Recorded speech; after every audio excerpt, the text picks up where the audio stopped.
Кыргызстанцы слушали ваше выступление на Затыке Пятом канале, где вы говорили об иностранном вмешательстве в предстоящие выборы.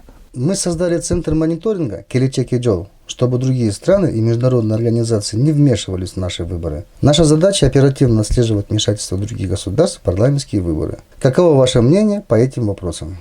Да, конечно, 4 октября будут выборы в парламент, и бороться будут несколько партий. Я думаю, что в фаворитах где-то не менее 5 партий будут.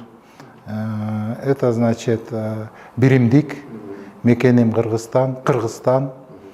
Я думаю, что шансы есть у Бирбола, Атамекена. Ну, посмотрим, там республика тоже как бы имеет. Поэтому я и сказал где-то. Бүтін Кыргызстан тоже, вот как бы республика, Бүтін Кыргызстан уже тоже под вопросом, да, как-то. Но где-то 5-6 партий минимум должны пройти. И вот в ракурсе того, что вы задали, очень хороший мониторинг, потому что следить за тем, чтобы не было внешнего вмешательства, это значит объективный процесс отбора, объективный процесс выборов. Только решали наши граждане, избиратели, правильно? Да. Судьбу депутатов. Да, судьбу депутатов. Но мы должны понимать, что в нынешних условиях, даже если не будет финансирования от зарубежных государств, есть политическое влияние зарубежных государств. И как бы, скажем, смотрите, например, один момент, да, вот больше 30 лет неправительственный сектор НПО в основном финансировался Западом, да? Да. И вот сейчас, скажем, они не будут финансировать, скажем, какие-то партии, да, но то, что они финансировали 30 лет, оно даст свой эффект. Поэтому, понимаете, очень трудно сказать. Тяжело определить. Да, тяжело определить. Поэтому будут симпатии, будут, как бы, если даже прямого финансирования не будет, но как бы ориентация партии на глобальных игроков по-любому будет. И я думаю, что мы можем оказаться в не очень простой ситуации в Кыргызстане. Почему? Мы внимательно наблюдаем на процессы, которые происходят в Беларуси. Я считаю, что в любом случае осенью в Беларуси, конечно, эти процессы остановятся. Я и ранее говорил в своих интервью на Next TV, на Пятом канале, что в Беларуси процессы остановят, и процессы так называемой оранжевой революции, которые назревали по киевскому сценарию, они будут остановлены. И в ближайшее время, максимум неделя, там стабилизирует ситуация. Но это не значит, что в Кыргызстане тоже стабилизирует ситуацию. Я думаю, что в Кыргызстане осенью почти 100% будет Майдан. То же самое. Потому что, понимаете, дело в том, что есть, вот скажем, стакан, да, стакан. Вот стаканом можно забивать гвоздь, можно любые дела, но в стакане есть одна функция, которая в нем прописана, из нее пьют, правильно же? Да. Поэтому, смотрите, у нас есть партии, фавориты, которые находятся как бы под покровительством властных структур. Это значит Мекенем Кыргызстан, Биримдик, да? Я думаю, что Кыргызстан тоже, как бы, вот эти фавориты, они в любом случае пройдут, потому что как бы провластные партии. А Атамекен там и другие партии, это уже, конечно, будет борьба, там будем смотреть, но, скорее всего, они тоже пройдут с не таким большим результатом. И вот тогда, смотрите, неизбежно за бортом оказываются такие новые партии, как Реформа. А Реформа, там очень много молодых ребят, айтишников и так далее. Там очень боевой состав. Неправительственная организация, да, Клара Сорункулова, там есть Рита Карасартова, которая очень боевая, да. И вот представляете, вот сама ситуация, в любом случае так и будет, потому что они не пройдут, они будут аутсайдерами. А ведь будет экзит-пул, еще наблюдатели, по моим данным, где-то около 300 человек от ОБСЕ ожидается, только от ОБСЕ, другие международные наблюдатели. Поэтому ваша организация очень важна для того, чтобы дать объективно и смотреть процессы, чтобы не было ни вмешательств, ни вмешательств. Да, мониторинг, вот ваша организация, цель очень важна. Они будут возмущаться. Это та же ситуация, как и в Белоруссии, когда Тихановская сказала: 80%, мы 10%, наш экзит-пул показал наоборот. Мы 80%, а Лукашенко 10%. Вот это неизбежно осенью будет. Остановится в Беларуси процессы не будет. У нас они выйдут. Реформа. И зависит, как выйдут, в каком составе, кто их поддержит. Это уже кухня внутренняя. Наша задача экспертов предупредить, что это будет. А уже как бы властные структуры, аналитические круги все это должны как-то купировать, чтобы не произошло как бы дестабилизации. Ну, поэтому, если даже они выйдут, я думаю, что как на Украине, в принципе, ситуация стабилизируется, потому что постсоветское пространство – это зона все равно влияния России.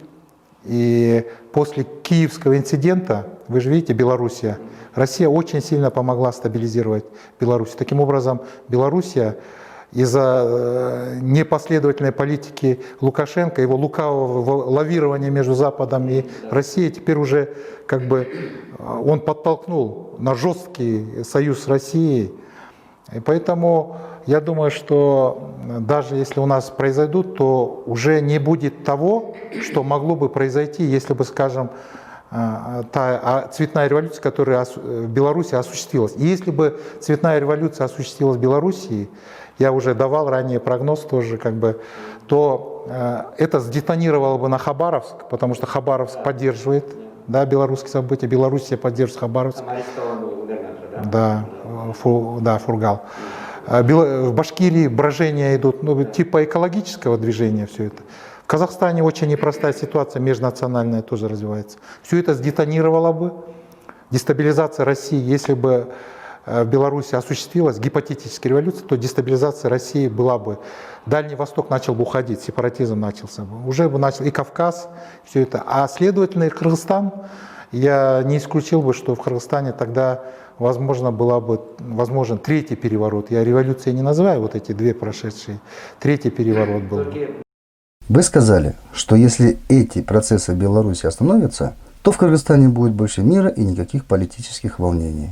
Однако, если не будет мира, то этот процесс отразится на Кыргызстан. Я думаю, это процесс эволюционный. В этом отношении у него есть шанс, но очень мало времени. Очень мало времени. Я думаю, что ему нужно процесс ускорить для того, чтобы 3 года быстро пройдут. А получится, скажут, 3 года он боролся с Атамбаевым, а за 3 года он ничего не успел, скажут. А то, что стабильно у нас, это никто не будет уже ценить, мы привыкли к стабильности.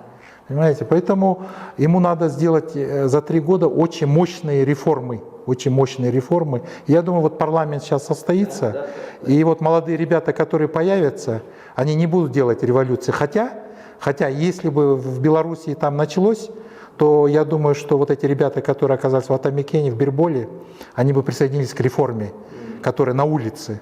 И у нас начался бы какой-то вариант, понимаете? Но я думаю, что эти молодые ребята, волонтеры, это не политики, из них можно вырастить. Но опять же есть риск то, что их может вот этот аппарат абсорбировать, и они станут такими же чиновниками, как все. Понимаете, им понравится такой образ жизни, тоже есть риск.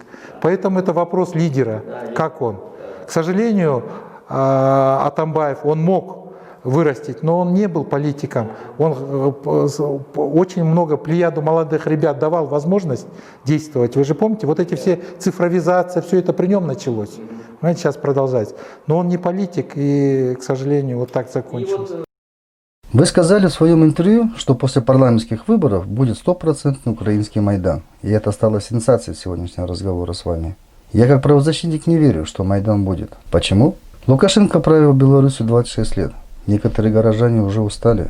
Однако меня очень беспокоит ваше заявление. И власти, правоохранительные органы, политики на всех уровнях должны задуматься над этим, сделать соответствующие выводы.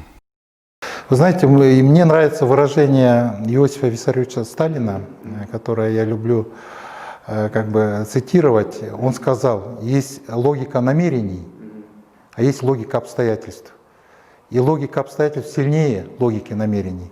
Понимаете, вот сама логика вещей, она подталкивает. Другое дело, что вот сейчас можно купировать, как бы уже понятно, я же обозначил, что это произойдет. Но смотрите, вот вы сами поставьте себя на место реформы, когда реформа по результатам экзит-пула, на самом деле городское население, молодежь, там большой процент будет. Там окажется большой процент, а реально вообще как бы даже может, знаете, ситуация так сложиться, что она может зацепиться тоже за это, как бы за членство в партии, в смысле, в парламенте, понимаете? И вот когда вот такая видимая несправедливость получается, это чисто Белоруссии вариант. То же самое было на Украине. Понимаете? Хочет Харасартова, не хочет Харасартова. Они будут вынуждены выступить и апеллировать к кому? Международным наблюдателям скажут, а вот смотрите, экзит-пул. А почему несоответствие? Значит, подвергаются сомнению полностью все выборы и полностью процент провластных партий. Понимаете? Конфликт уже заложен. Как я уже стакан сказал, из него пьют.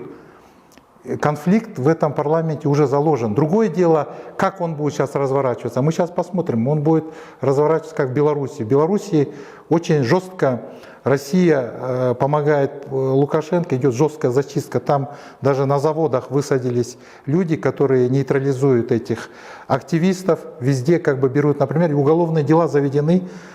Там до 5 лет тюрьмы за государственную попытку государственного переворота. Вот, следовательно, такого масштаба не будет, который мог быть, если бы там осуществилась оранжевая революция. Но протесты будут. Другое дело, вопрос, я же не сказал, протесты масштабные будут или локальные. Они могут выйти в парку Горького, ну, понятно, там несколько сот человек, и этим закончится. А если бы в Белоруссии, скажем, произошла цветная революция, то здесь могло произойти совершенно другой вариант. Это вопрос только в масштабах. Наши НПО пользуются большой поддержкой в Бишкеке, и у них есть небольшая аудитория. Жители сел их не знают, и найти поддержку в селе может быть сложной. Нет, там тоже, знаете, там тоже вес влияния не особо сильное было, потому что я в любом случае говорил, что у Лукашенко 60%, потому что Белоруссия это... ни в коем случае. Ну, 80, может быть, лет 10 назад он набрал бы, но сейчас его авторитет падает, тем более вот эти вот его кульбиты, антироссийские, часть электората у него тоже забирает. Но сейчас минимум 60%, и Тихановская, все это больше 10% вряд ли бы там набрала, ну 20%. Я думаю, Лукашенко следовало более объективно подойти и не фальсифицировать 80% на 10%. Ну 60% Лукашенко это 100%. Вот сама логика, и вы правы, у нас то же самое, есть традиционное общество, потом вот эта пандемия делает так, что, скажем, невозможно работать на местах непосредственно, правильно, с клановыми, корпоративными группами на местах, местными авторитетами. Приходится работать через, ну, как бы, онлайн и так далее. Поэтому упор делается на Facebook, на эту молодежь, потому что это аудитория очень интересная, которая обычно, да. И вы правы, они традиционно проголосуют, особенно на юг. Традиционно проголосуют как надо. В севере тоже сельская местность проголосует. Но в Беларуси то же самое было. Тихановская, она домохозяйка, ее там вытащили, понимаете, это так же, как Зеленский вдруг появился, или Пашинян, НПО, понимаете, журналисты там появились. Понимаете, Тихановская, тоже у них также особо поддержки нет. Это очень узкий сегмент. И вот сейчас у реформы тоже узкий сегмент. Вот, скажем, по Фейсбуку, по Твиттеру, по все это городская интеллигенция, в основном это неправительственный сектор и горожане. А село, оно будет так же, как и за Лукашенко, они будут за эти партии. Но смотрите, как Тихановская, имея малый процент поддержки, чуть не перевернула Лукашенко и, в принципе, сейчас поставила Лукашенко в положение, когда он уходящая фигура в любом случае, даже при победе.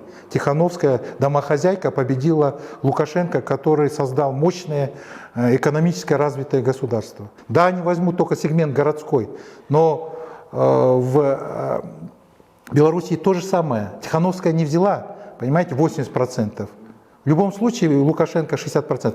Но как технично было отработано и как медийно было поставлено это и с помощью западных средств массовой информации, журналистов, в настоящее время Радио Свобода, как подавал, как BBC подавал эти избиения, все, что Тихановская, как бы, понимаете, начала в медийном пространстве выигрывать.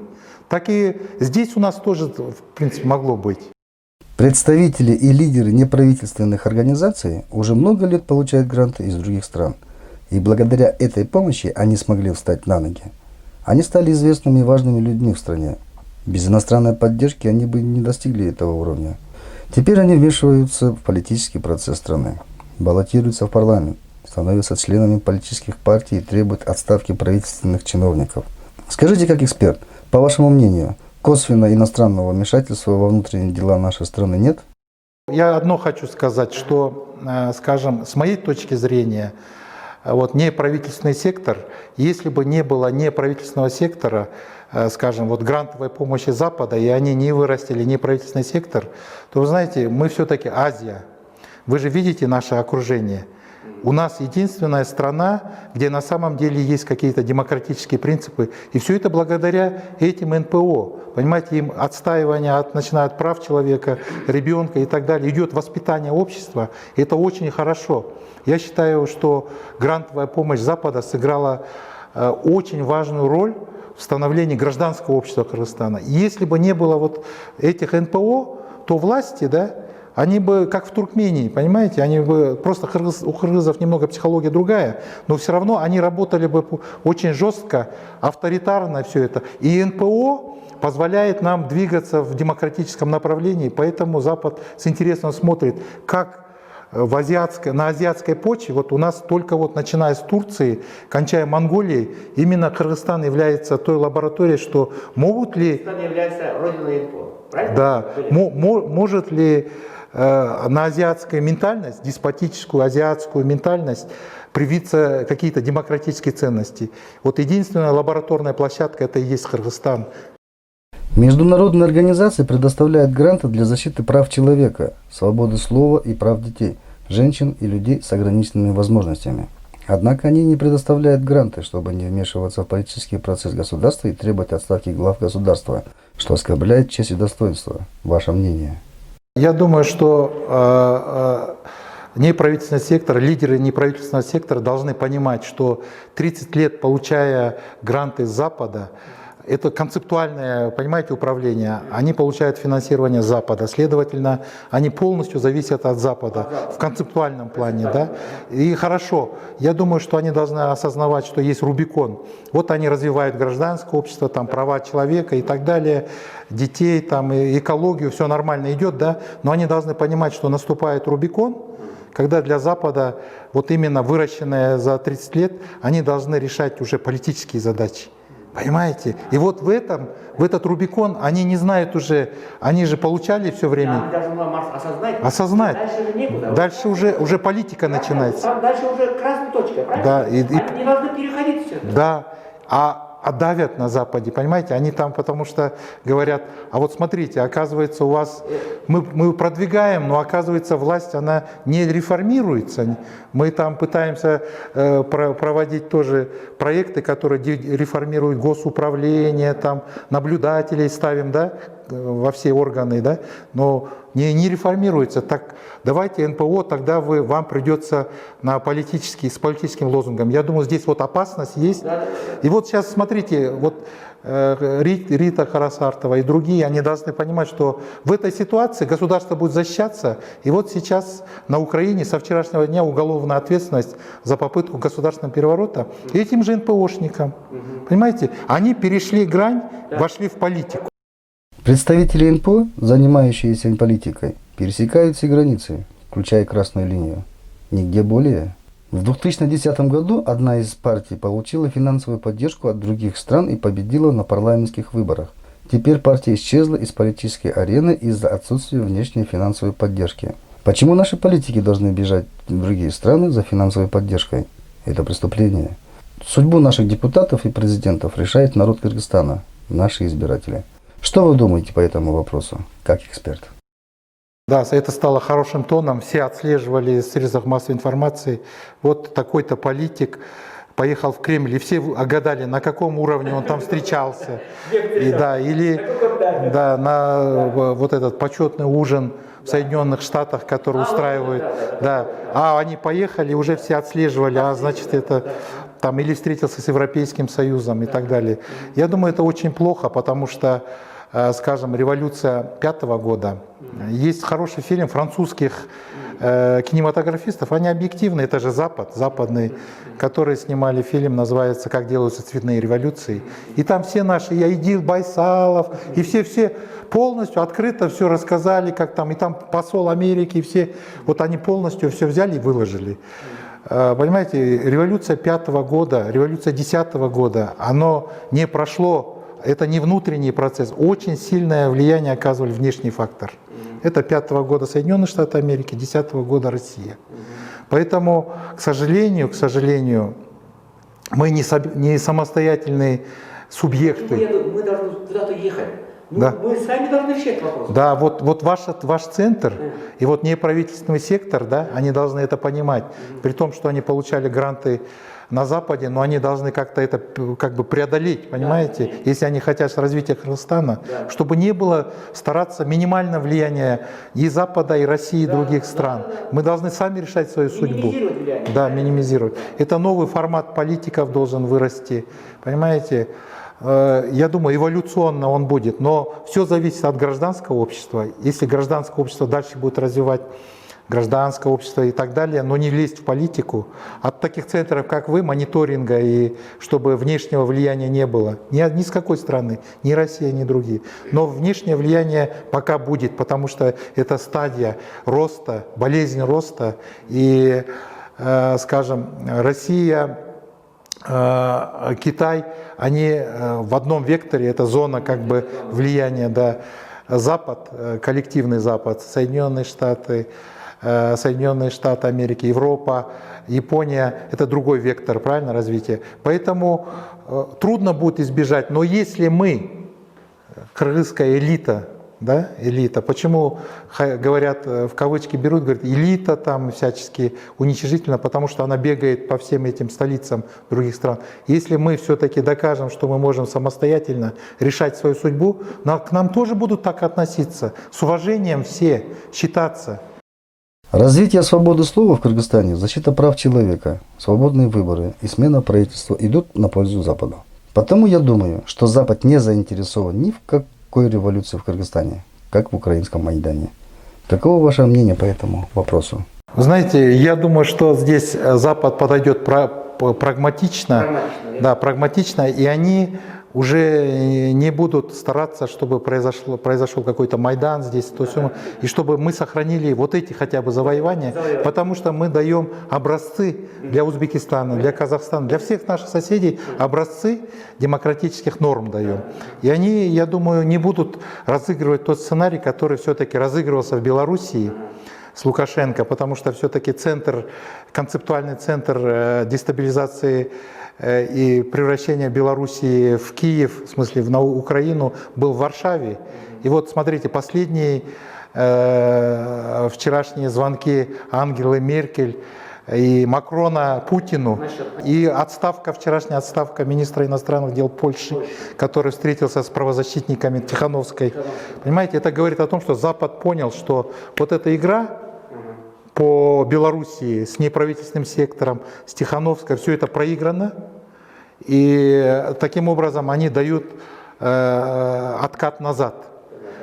Если это там проигрывано, то они не захотят потерять единственный островок Центральной Азии здесь, эволюционно, потому что здесь тоже будет проиграно.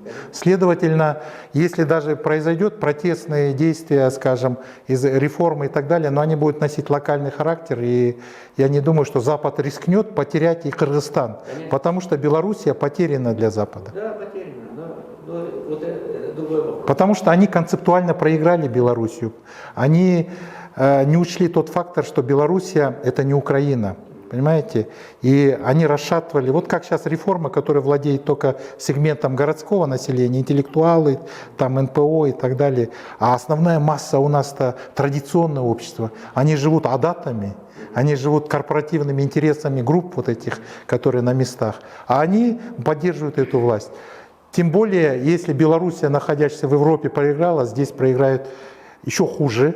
и будет более жесткий режим. Поэтому им лучше, выгоднее сохранить вот этот процесс и эволюционно, не революционно, как в Белоруссии, потому что в Белоруссии, в Украине, Грузии можно это сделать. У них ментальность другая, они в преддверии Европы находятся, а мы в глубине Азии. Поэтому потерять Кыргызстан, демократический Кыргызстан с этими ростками, это... Нас окружают авторитарные режимы. Смена власти почти не происходит, а у нас власть меняется каждые 6 лет. И это стало доброй традицией. Тем не менее, некоторые люди, особенно некоторые молодые люди, требуют отставки президента, полагаясь на свободу слова и обвиняя его во всех его грехах. Ваше мнение? Они злоупотребляют свободой слова так же, как и, скажем, белорусское общество. Оно, понимаете, в стремлении к Западу, вот молодежь, они, насмотревшись Запада, они не смотрят то, что сейчас происходит на Украине, то, что происходит в других республиках. Белоруссия благополучная страна. Так вот, в Кыргызстане, вы знаете, когда воздухом ты дышишь, никогда не ценишь. Когда вот с легкими что-то произойдет, вот тогда ты поймешь, что такое сладкое слово «воздух». Так и мы уже дышим. Причем это пожертвовали молодые ребята. Вы тоже, помните, тоже участвовали во всех этих правозащитных движениях. Я помню, вы ездили даже на Кавказ, когда Дудаев был, вот это все, да. Вы участвовали, Шамиль Басаев, вот вы участвовали в этих процессах. А сейчас люди уже привыкли, не ценят, люди так устроены плохо, что мы, это сладкое слово «свобода», они завоевали, они строят. Вот последний раз 100 человек погибло, да, молодых ребят, которые могли жить. Революция 5-го года тоже, аксайские события. Люди погибли.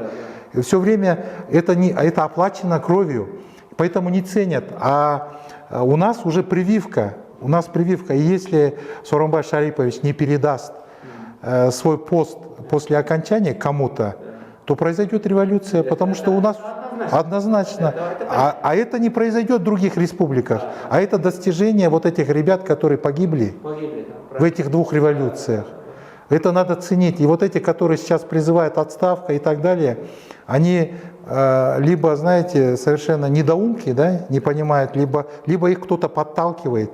Вот так. А кто разбирается в политике, они должны понимать, что у нас уже складываются, эволюционно складываются традиции, да. И самый страшный сон всех президентов СНГ снится, что они стали президентом Кыргызстана. Конечно. Потому что 2 бежали, 3-й сидит. Это самый страшный сон авторитарных лидеров, которые нас окружают. Бывший президент Атамбаев также добился положительных результатов. Но, к сожалению, были грубые ошибки, где ущемлялись права человека и допущены политическое преследование политиков и журналистов. А как вы думаете о нынешнем президенте Сооронбая Жээнбекова? Как эксперт-аналитик я попытаюсь просто негативные стороны взять, скажем, президента Атамбаева, экс-президента и президента. Дело в том, что Атамбаев вообще не создан был, понимаете, это его амбиции, он романтик, понимаете. Он, помните, все время по Фрейду говорил, а вот когда я закончу президентство, я буду продавать картины своей дочери, музыкой, да, пианино, на гитаре он песни писал. Вот ему надо было этим заниматься. Ну, понимаете, вот кыргызов так построено в голове, что где встречается 2 кыргыза, там 3 президента. Вот эта доминанта его сыграла. Он, понимаете, тяжела шапка Мономаха. Это не для него. Он романтик. И потом под конец уже, конечно, там, когда находится на 7-м этаже, фильтруется информация, он потерял полностью реальность, все это, и полностью уже начал давить. Правильно же? Лукашенко тоже к этому же пришел. Понимаешь? Постепенно, если сидит, человек теряет чувство реальности. Самое тех членов Временного правительства Атамбаева, да, его привели, которые его привели. Друзья, свои друзья. Да, он полностью. Ну да, потому что это тоже мы смотрим, простые люди по телевизору, и у нас не укладывается в голове, как он может это. Просто очень тяжела президентская ноша. И он, понимаете, он романтик, он на самом деле в какой-то степени наивный человек. А вот, скажем, Сооронбай Шарипович, да, немножко другая крайность, он на самом деле создан для работы, он аппаратчик, да, долгое время шел не как Атамбаев, государственник, да, он системный, все лестницы, да? орговик, да, орговик хороший, а Атамбаев, он же бизнесмен, понимаете, это поэт. Поэзия и Вот политика. не прошел все лестницы, да? Вот Да, такое. политика и поэзия несовместимы. И вот его участь, она должна была так закончиться. А Сооронбай Шарипович, другое дело, что, понимаете, дело в том, что Сооронбай Шариповичу не хватает, как вам сказать, в силу его мышления он больше провинциален, понимаете, как бы в этом отношении должна быть широта, и я не наблюдаю в его аппарате пассионарные такие проекты, знаете, так называемый проект будущего он не показывает. Он вот как привык, алгоритм, вот работает честно, да, делает, да, но людям нужно идеальный проект будущего. Вот что, да, вот что ждет. Обновление, Да. реформы, да? Потом он не оратор, понимаете, это же президент, он же должен быть психотерапевтом для народа. Он должен их в этом отношении Атамбаев был хороший психотерапевт, но не политик. Не болит. Да, но у него фундамента не было. А у Сооронбая Шариповича есть фундамент, но у него нет вот таких ораторских, понимаете, чтобы людей зажигать, тоже это нужно, понимаете, по Станиславскому. И поэтому это можно исправить с помощью неправительственного сектора. Вот он же собирал же, вот молодых ребят, да, собрал, и молодых тоже собирал. И я думаю, вот надо чаще ему вот это собирать, и тогда он будет отбирать кадры пассионарные. Некоторые политики призвали отложить выборы, объявить чрезвычайное положение и так далее. Что было бы, если президент отложил выборы и объявил чрезвычайное положение? Тогда бы президент проиграл, и весной... Дело в том, что, смотрите, Ну, третий ведь власть нету, как? Джанар Ахаев, да, Джанар Ахаев, там, ладно, Мамбеков, скажем, тоже, да. Дело в том, что, да, с одной стороны, если посмотреть, да, правильно, как можно во время эпидемии проводить выборы, если так посмотреть, с точки зрения обывателя, простого, да. Но дело в том, что, смотрите, для власти, для Джеймбекова провести выборы, скажем, если он отодвинет на весну, это значит отодвинуть на март-апрель, когда станет тепло. А март-апрель у людей сейчас и так рухнула вся экономика, малый бизнес, все. Марта-апреля будет такая критическая масса протестная. Вот поэтому Джанар Ахаев это знает. Да-да-да. И это вот. Они знали, что... Да, это все. Чтобы дальше, да? Чтобы было хуже, да? Чем дальше будет Джеймбеков отодвигать президентские выборы, тем хуже для него. Потому что реформы не произошло, радикальных изменений. И Джанар Ахаев, Мамбеков, они знают. И как бы все знают, что весной его снесли бы. Потому что все голодные. Вот сейчас увидите к весне, да, сейчас опять все начнут заготавливаться, все. У людей денег нет, средний класс рухнул, малый бизнес, вон, посмотрите, сколько продается этих бывших кофеин и так далее. Следовательно, к весне они будут доедать картошку, основная масса населения. Поэтому Джеймбеков сделал выборы осенью, пока есть еще ресурс.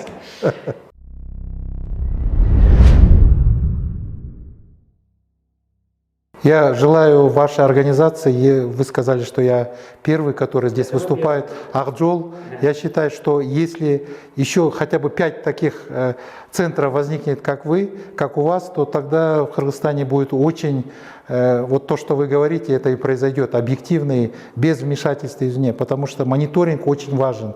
У вас очень как бы важная функция для Кыргызстана. Спасибо.